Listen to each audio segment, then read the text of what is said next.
Apa yang terjadi saat Presiden Xi Jinping menemukan Al-Quran kuno di patung Buddha raksasa Leshan?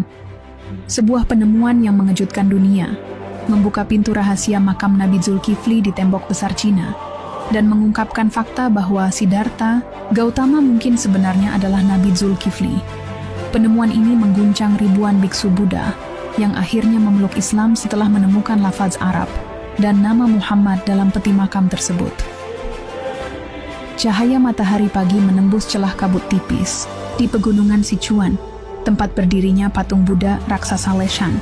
Sosoknya duduk tenang menghadap pertemuan 3 sungai besar, menjulang setinggi gedung 30 lantai. Selama berabad-abad, patung ini dihormati sebagai salah satu warisan budaya paling bersejarah di Tiongkok. Tapi tak ada yang menyangka bahwa di balik ketenangan wajah Buddha Leshan, tersembunyi sesuatu yang akan mengguncang keyakinan banyak orang di seluruh dunia.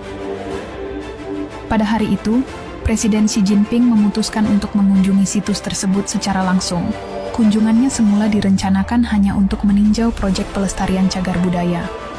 Namun tanpa diduga, tim restorasi melaporkan adanya rongga misterius di bagian dalam struktur patung, tepat di bawah bagian dada.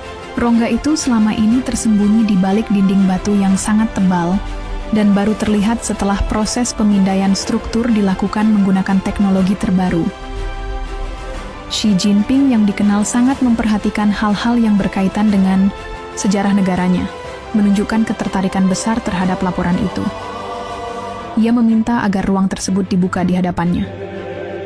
Para arkeolog, dengan hati-hati, mulai membongkar bagian dinding penutup menggunakan peralatan khusus.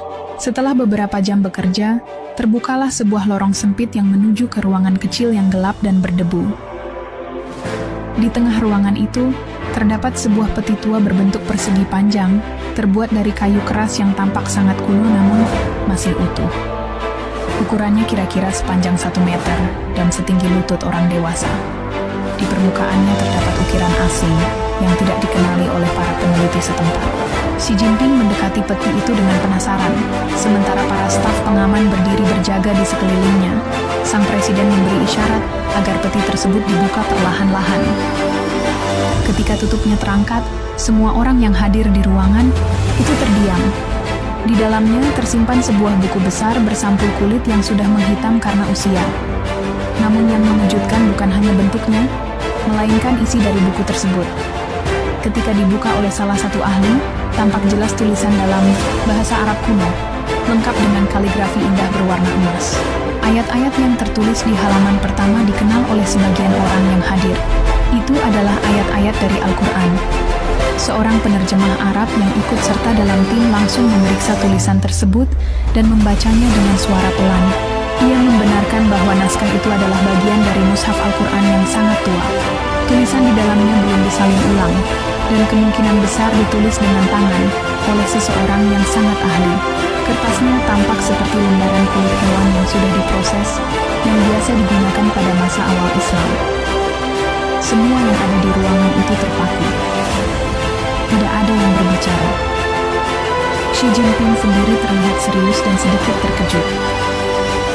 Ia tidak mengatakan sepatah kata pun, hanya mengangguk perlahan kepada kepala tim arkeologi, lalu meminta buku itu diamankan dan diteliti lebih lanjut oleh para ahli.